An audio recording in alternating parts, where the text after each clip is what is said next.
Tere! Mina olen Maurus. Õpetaja Maurus. Oled kindlasti märganud, et kaupmehed on igasuguste kampaaniate väljamõtlemisel üsna leidlikud. Kui tulemas on sõbrapäev, lihavõtted, jaanipäev või jõulud, pakutakse teemakohast kaupa odavamalt. Enne õppeaasta algust saab koolilaadalt kaupu osta soodsamalt kui muul ajal. Kui kevad, suvi, sügis või talv on lõppemas, pakutakse hooaja kaupa allahindlustega ja nii edasi. Allahindluste puhul ei huvita meid tavaliselt mitte see, mitu protsenti on allahindlus, vaid see, kui palju kauba eest siis ikkagi tasuda tuleb. Siin on hea meeles pidada, et allahindluse protsent ja kauba uut hinda näitav protsent peavad kokku olema 100. Näiteks, kui kingapoes on 50% allahindlus, siis maksavad kõik jalanõud 50% ehk pool esialgsest hinnast. Kui aga riidepoes on 70% allahindlus, siis on kõikide rõivaste hind 30% esialgsest hinnast. Ma olen märganud, et paljud inimesed pelgavad arvutusi protsentidega ja haaravad kohe kalkulaatori järele. Samas on olemas paar imehead nippi, kuidas protsentarvutusi kiirelt peast teha. Jäta meelde 2 hästi lihtsat teisendust. Esiteks, 50% on pool. Seega 50% saame, kui jagame terviku 2.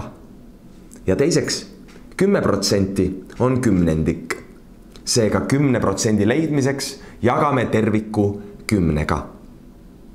Näiteks, kui mantel maksab 80 eurot, siis pool sellest hinnast on 40. 10% sama mantli hinnast oleks 80 jagatud 10-ga 8. 70% allahindluse puhul maksab mantel 30% esialgsest hinnast. Kuna 30% on 3 korda rohkem kui 10%, siis tuleb teha ka vastav tehe. Antud juhul on tulemus 3 korda 8 ehk 24 eurot. Nagu nägid, on 10% pealt väga lihtne edasi minna. Kui tahame teada, kui palju on 20% mantli hinnast, siis võtame 10 vastavat hinda 2 korda.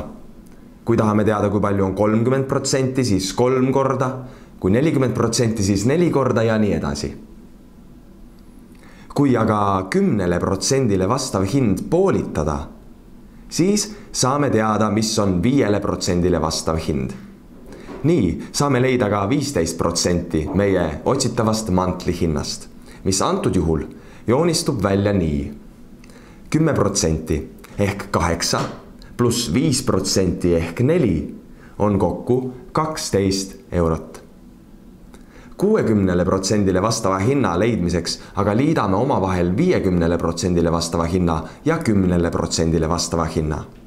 10% kaudu on hea arvutada ka seepärast, et arvuga 10 on lihtne jagada. Selleks tuleb kas arvu lõpust 1 0 ära võtta või liigutada koma 1 koha võrra vasakule.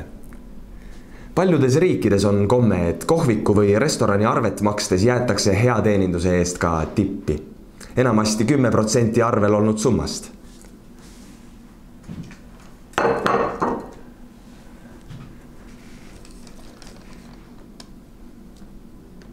Proovi nüüd minuga koos peast arvutada, kui palju peaksin ma tippi jätma, kui arvel olev summa on 2,40.